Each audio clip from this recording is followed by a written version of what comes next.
मुल्तान की लड़ाई को जीतने के बाद घमंड में चूर कासिम चला आ रहा था। शाम हो गई थी और सारा लश्कर आरामगाह की तलाश में था, लेकिन कासिम अपने मालिक की सेवा करने के ख्यालों में था। वो उन तैयारियों के बारे में सोच रहा था जो उसके स्वागत के लिए दिल्ली में की गई होगी। सड़कें झाड़ियों से सजी होंगी, गलियों, चौराहों और नौबत खाने, फाटक या द्वार के ऊपर का वह स्थान जहां वाद्य यंत्र बजाए जाते हैं के ऊपर गीत गाए जाएंगे। जैसे ही मैं शहर के अंदर दाखिल होऊंगा, शहर भर में मेरे स्वागत के लिए लोग खुशी से चिल्लाने लगेंगे, तोपों की सलामी दी जाएगी। शहर की सारी सुंदर स्त्रियां मुझे ही देखेंगी और मेरे ऊपर फूलों की बारिश करेंगी।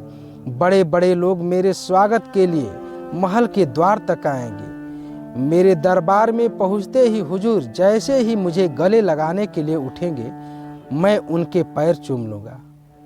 वो समय कब आएगा? कासिम ने इन्हीं ख्यालों में झूमता हुआ घोड़ों को भगाया और सारे कैदियों के झुंड, घायल सिपाहियों को, लश्कर को भी पीछे छोड़ दिया। लश्कर के आगे मुल्तान के राजा की बेगमें और शहजादियाँ और उनके नौकर चाकर थे।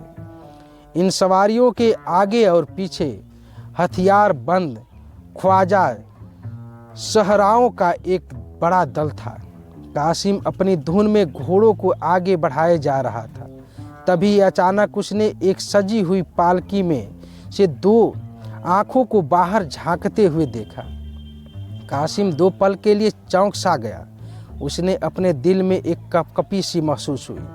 वो नज़रें कासिम के दिल के किसी एक कोने में घर कर गई। उसके सामने वही 2 आंखें घूम रही थी। उसके दिल में एक मीठी मीठी चुभन सी, एक बेसुधी सी होने लगी। उसका रोने को मन कर रहा था।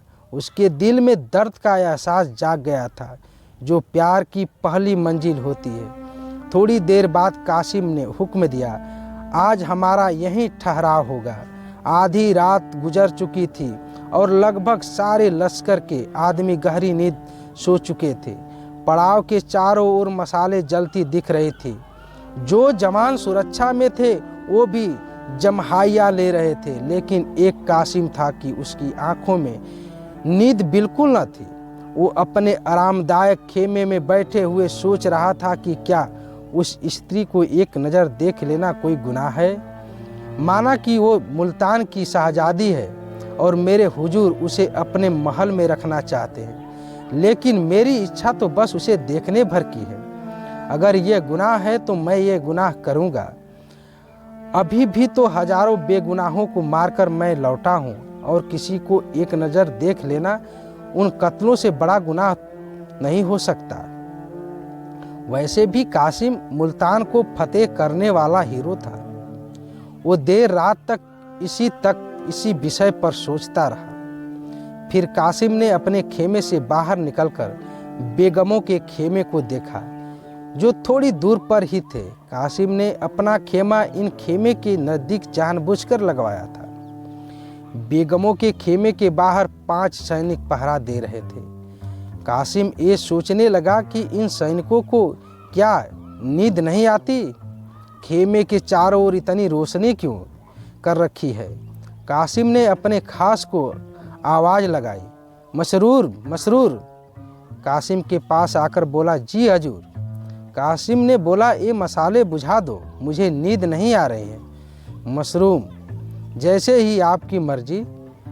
यह कहकर मशरूम वहाँ से चला गया और मसाले बुझ गए। थोड़ी देर बाद एक सेविका शहजादी के खेमे से निकलकर बाहर आई और मसरूर से मसाले बुझाने जाने की वजह पूछी।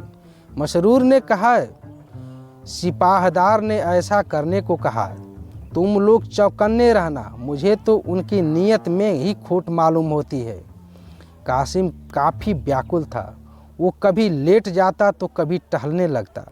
वह बार बार अपने खेमे के बाहर आकर देखता, लेकिन 5 पहरेदार अपनी बड़ी बड़ी तलवारें लिए पहरे पर अटल थे। इसके बावजूद कासिम पर यही धुन सवार थी कि आखिर शहजादी के दर्शन कैसे हो। इसके आगे उसे ना बदनामी दिख रही थी और ना ही शाही गुस्से का डर। घड़ियाल ने रात के 1 बजाए, जिससे कासिम चौंक गया, जैसे ही कोई अनहोनी हो गई हो। कासिम इस सोच में पड़ गया कि अब तो कुछ ही घंटों में सुबह हो जाएगी। 3-4 घंटों में तो लश्कर भी कुछ एक जगह से दूसरे जगह जाना कर देगा। कासिम ये सोचने लगा कि अब वक्त कम है, कल तक तो दिल्ली पहुंच जाएंगे। ऐसा ना हो कि सारे अरमान दिल में ही रह जाए। किसी तरह से इन पहरेदारों को चकमा देकर एक काम किया जाना चाहिए। कासिम ने एक बार फिर मसरूर को आवाज लगाई। मसरूर, जी हजूर, कहिए। कासिम बोला, बाहर कैसी ठंड है, नींद आ रही होगी ना। मसरूर बोला, जी नहीं, जब आपने ही आराम नहीं किया तो मुझे कैसे नींद आ सकती है। इस पर कासिम ने कहा, मसरूर, मैं तुम्हें कुछ तकलीफ देना चाहता हूँ। तुम्हारे साथ जो ये 5 आदमी हैं, जरा उनके साथ लश्कर का चक्कर लगा आना। रात में कुछ सिपाही जुआ या फिर पास के गांवों में चले जाते हैं, पर काम जरा होशियारी से करना। मसरूर बोला, पर हुजूर, यहाँ तो पहरेदारी के लिए कोई नहीं बचेगा। कासिम बोला, जब तक तुम नहीं आ जाते तब तक मैं यहाँ रहूँगा। मसरूर ने धीमी आवाज में कहा, हुजूर, मैं आपके सभी चालों को समझता हूँ। इसके बाद 5 सैनिक लश्कर की तरफ चल गए। रास्ता साफ था, लेकिन अब कासिम को इस बात का ध्यान आया कि अंदर जाना उतना आसान नहीं है जितना वो समझ रहा था। अब चारों तरफ सन्नाटा था और कासिम दबे पांव शहजादी के खेमे की ओर आया। खेमे के पास आकर पहले कासिम ने ये तसल्ली कर ली कि कोई हो ना। जब उसे इत्मीनान हो गया तो उसने चाकू निकाला और कांपते हुए खेमे की रस्सियां काट दी। अब खेमे के अंदर जाने का रास्ता बन आया तो उसने अंदर एक दीपक जलता हुआ देखा और फर्श पर सोई हुई 2 दासियों को पाया। शहजादी एक आरामदायक मखमली गद्दे पर लेटी हुई थी। कासिम ने अपनी हिम्मत बढ़ाई और सरक कर खेमे के अंदर घुस गया। वो दबे पांव शहजादी के पास गया और उसे देखने लगा। अब उसके अंदर वो डर नहीं था जो खेमे के अंदर घुसते वक्त हुआ था। करीब 1 मिनट तक बिना पलक झपकाए कासिम शहजादी को देखते रहा। कासिम शहजादी की खूबसूरती को देखकर देखता ही रह गया। उसकी बेचैनी ने अब इच्छा का रूप धारण कर लिया। उस बेचैनी में एक व्याकुलता थी, एक पीड़ा थी जो उसे आनंद दे रही थी। कासिम का दिल उस खूबसूरत शहजादी के पैरों में सिर रखने का कर रहा था, रोने को हो रहा था। यहाँ तक कि उसका दिल उस सुंदरी के कदमों में अपनी जान देने को कर रहा था। उसके मन में अजीब सा एहसास होने लगा और वह वासना की लहरों में फंसता चला गया। कासिम करीब आधे घंटे तक उस सुंदरी के पैरों के पास अपना सिर झुकाए बस यही सोचता रहा कि आखिर कैसे उसे जगाए। वो जैसे जैसे करवट बदलती, कासिम का कलेजा मुंह को आ जाता। कासिम ने जिस दिलेरी, जिस बहादुरी से मुल्तान को जीता था, धीरे धीरे वो दिलेरी उसका साथ छोड़े जा रही थी। फिर अचानक कासिम ने एक गुलाब जल रखने का पात्र को देखा जो एक चौकी पर रखा हुआ था। उसने गुलाब पोश को उठाया और फिर सोच में पड़ गया कि शहजादी को जगाऊं या नहीं। अंत में हिम्मत कर कासिम ने शहजादी के चेहरे पर गुलाब जल के कई छींटे डाले, जिससे शहजादी की नींद खुल गई और उसने अपने सामने कासिम को पाया। कासिम को देखकर उसने फौरन अपना चेहरे पर नकाब डाला और धीरे से मशरूम को आवाज लगाई। इस पर कासिम ने कहा, जी वो मसरूर तो यहाँ नहीं है, लेकिन आप मुझे ही अपना खादिम समझिए। शहजादी ने अपना नकाब ठीक किया और खेमे के एक कोने में जाकर खड़ी हो गई। कासिम को आज पहली बार अपनी वाक शक्ति, बोलने की शक्ति को लेकर यह एहसास हुआ कि वो कितना गंभीर आदमी है। उसे अपने जज्बात बयां करने में हमेशा झिझक होती थी। कासिम ने कहा, मैं जानता हूं कि मैं गलती की है। आप इसकी जो सजा सही समझे वो मुझे मंजूर होगी। कासिम ने शहजादी के सामने या भरते हुए कहा, मैं ही वो बदनसीब इंसान हूँ जिसने आपके बुजुर्ग पिता और भाइयों को मारा। मेरे ही हाथों से मुल्तान के हजारों जवान भी मारे गए। सल्तनत तबाह हो गई और आपको ये दिन देखना पड़ रहा। लेकिन आपका ये मुजरिम आपके सामने है।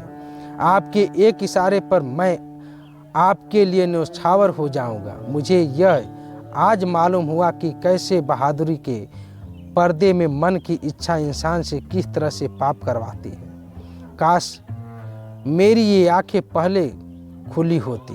कासिम ने अपने दिल का सारा हाल शहजादी के सामने कह दिया। भावनाओं में उसने अपने दिल की पीड़ा का ऐसा वर्णन किया कि उसके पास जो शब्द थे वो भी खत्म हो गए। अपने दिल की बात कहने की उसकी सारी इच्छाएं पूरी हो गई। कासिम वहां से हिला तक नहीं, बल्कि उसने अपनी आरजुओं के लिए एक कदम और आगे बढ़ाया। मेरे इस पूरे विवरण का फायदा ही क्या? अगर हाले दिल ही सुनना होता तो किसी तस्वीर को सुना देता। वो तस्वीर मेरी कहानी को ज़्यादा ध्यान से और खामोशी से सुनती। कासिम के दिलो दिमाग में बस यही चल रहा था कि काश मैं भी इस सुंदरी की आवाज़ सुन पाता। मेरे इस दर्द का उसके दिल पर क्या असर हुआ ये मालूम हो पाता। काश उसे इस बात का एहसास होता कि जिस आग में मैं जल रहा हूँ उसकी थोड़ी सी भी आंच उधर भी पहुँच पाती। उसकी आवाज़ कितनी मीठी होगी। इस सुंदर शहजादी की आवाज़ सुनने में कितना मज़ा आएगा। अगर कहीं वो भी मुझसे प्यार करती होगी तो फिर मुझसे खुश नसीब इस दुनिया में कोई और न होगा। इन्हीं ख्यालों में कासिम दिल ही दिल में खुश हुए जा रहा था। इन सबके बीच कासिम को दासियों के जागने और मसरूर के वापस आ जाने की धक धक लगी हुई थी। कासिम ने कहा, ये हुस्न की मलिका, ये खादिम सेवक आपकी कृपा का अधिकार रखता है। इस पे कुछ रहम नहीं करेगी आप? इस पर शहजादी ने नकाब की अंदर से ही कहा, जो खुद रहम पाने का अधिकारी हो वो दूसरों पर क्या रहम करेगा? मैं वो पंछी हूँ जिसके ना बोल है ना पर। शहजादी ने कहा, मुझे मालूम है कि कल शाम को मैं उस जालिम बादशाह के आगे हाथ बांधे खड़ी रहूंगी। कौन शख्स ऐसी जिंदगी की इच्छा करेगा? आगे शहजादी ने आह भरते हुए कहा, मुल्तान की शहजादी एक जालिम और पापी इंसान की वासना का शिकार होने को मजबूर है। आप मुझे मेरे हाल पर छोड़ दीजिए। मैं तो हूँ ही बदनसीब। ऐसा न हो कि आपको भी मेरे साथ साथ शाही गुस्से का शिकार बनना पड़े। दिल में तो बहुत बातें हैं पर क्यों कहूँ, उससे क्या ही हासिल हो जाएगा। आप बहादुर भी हैं और आप में खुददारी भी है। खुदा आपको बरकत दे। मुझे आपसे कोई शिकायत नहीं है। मुझे आज मालूम हुआ कि मोहब्बत कितनी पाक है, जो उस दामन में भी मुँह छुपाए से परहेज नहीं करती जो मेरे अपनों के खून से सना पड़ा है।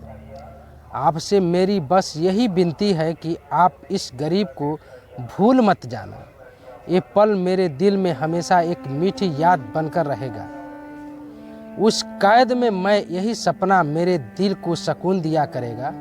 अब आप इस सपने को तोड़िए मत और खुदा के वास्ते जाइए यहाँ से, इससे पहले कि मसरूर आ जाए।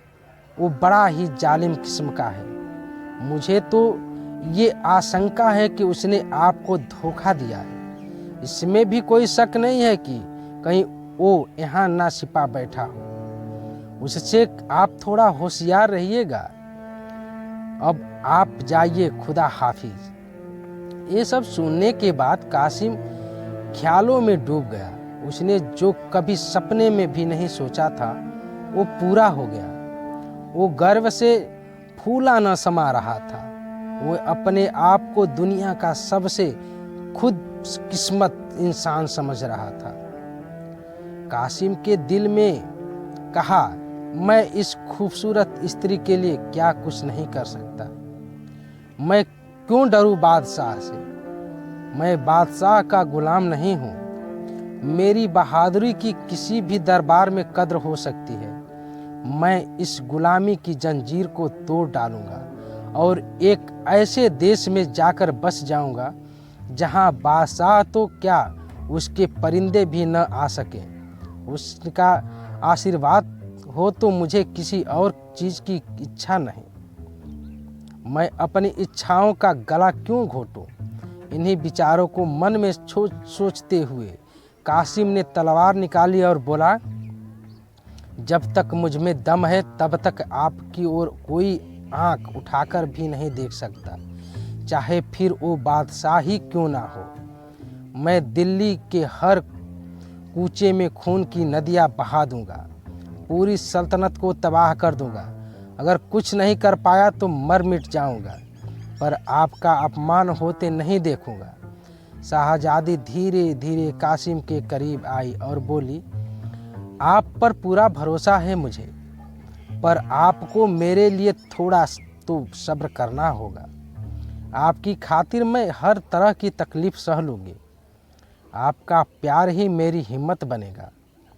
इस बात का यकीन है कि आप मुझे अपना समझते हैं, मेरा सहारा बनेंगे। ना जाने तकदीर हमें फिर मिलाए या नहीं। इस पर कासिम ने अकड़ते हुए कहा, हम लोग दिल्ली जाएं ही क्यों, भरतपुर जा सकते हैं। शाहजादी ने कहा, पर हिंदुस्तान से बाहर थोड़े न जा सकते हैं। जंगलों और वीरानों में जिंदगी चैन से नहीं बीतेगी। आप असलियत में मुंह मत मोड़िए। माना खुदा ने आपको बहादुरी बख्शी है, पर तेग इस्फानी भी तो पहाड़ से टकराएगी तो टूट ही जाएगी। शहजादी की बात सुनकर कासिम का जोश थोड़ा ठंडा हुआ। कल्पना की दुनिया का जो भ्रम उसकी आंखों पर था वो हट गया। उसे अपनी बेबसी साफ साफ दिखाई देने लगी। कासिम बोला, अगर आपको मेरे साथ जंगलों में जिंदगी बिताना पड़े तो क्या? मोहम्मद में तो दुनिया की नेमतें भी फीकी लगती हैं। इस पर शाहजादी ने कहा, पर मुझे ये मंजूर नहीं कि अपनी भलाई के लिए मैं आपकी जान खतरे में डालूं। खुदा वो दिन कभी न लाए जिससे कि आपका बाल भी बाका हो। आपकी खैरियत और बहादुरी की खबरें ही मुझे उस कैद में तसल्ली देगी। मैं आपके खातिर वो सब सह लूँगी, ताकि अगर कभी मौका मिले तो आपसे दो चार बातें कर सकूं। यह सब सुनने के बाद भी कासिम वहाँ से हिला तक नहीं। उसकी इच्छाएं उम्मीद से बढ़कर पूरी हुई जा रही थी। उसने सोचा कि अगर मोहब्बत किए बहार चंद लम्हों की मेहमान है तो फिर उन लम्हों को आगे का सोचकर बर्बाद क्यों करना। अगर तकदीर में इस हुस्न की मलिका को पाना नहीं लिखा है तो फिर ये मौका क्यों हाथ से जाने दो। कौन जाने मुलाकात का मौका फिर मिले या ना मिले। यह सब सोचने के बाद कासिम ने कहा, अगर आपका यही आखिरी फैसला है तो मेरे लिए सिवाय मायूसी के क्या चारा रहेगा।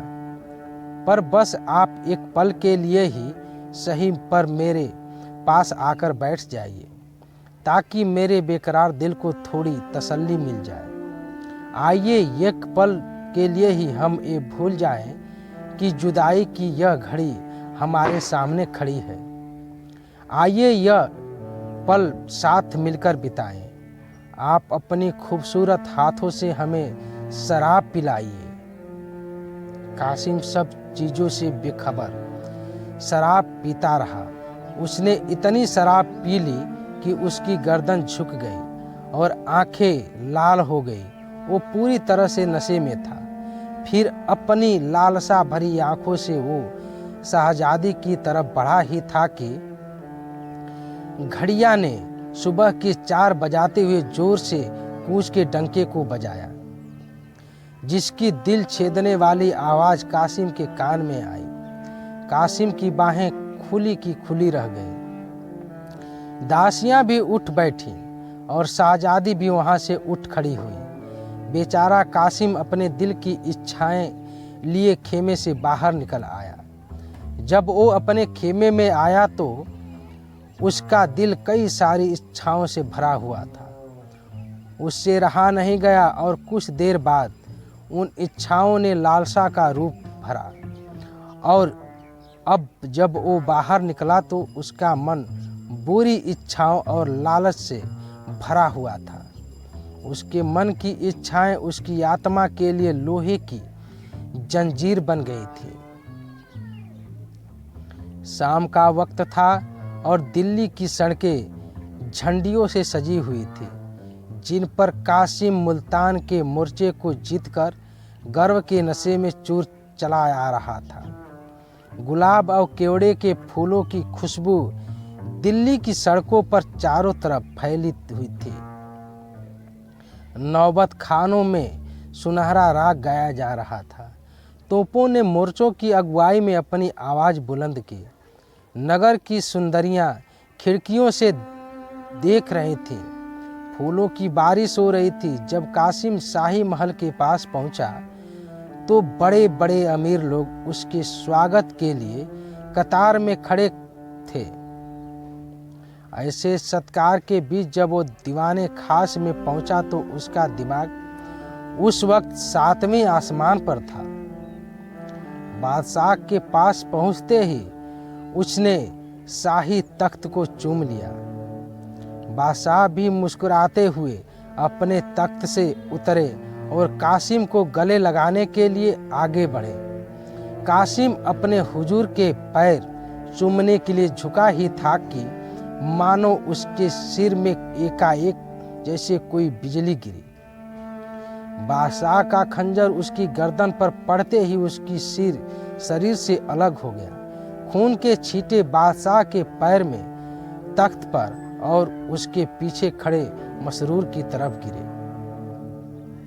नीचे पड़ा धड़ एक पल में ही ठंडा हो गया, लेकिन हसरत की मारी हुई दोनों आंखें देर तक दीवार की तरफ ताकती रहीं। थोड़ी देर में वो सब भी बंद हो गई। लालसा ने तो अपना काम पूरा कर दिया था। अब तो बस सिर्फ हसरत बाकी थी, जो सालों तक दीवाने खास की दीवारों पर रही और जिसकी झलक अभी भी कासिम की मजार पर घास फूस की शक्ल में नजर आती है। कहानी से सीख। वासना की कड़िया कहानी से हमें ये शिक्षा मिलती है कि वासना, बुरी इच्छा, बड़े से बड़े बहादुर व्यक्ति को भी अंत की ओर ले जाती है। किसी भी स्त्री को बुरी नज़र से देखने वाले व्यक्ति का कभी भला नहीं होता, बल्कि उसका अंत ही होता है। साथियों, मुंशी प्रेमचंद की प्रसिद्ध कहानी वासना की घड़ियाँ सुनने के लिए धन्यवाद।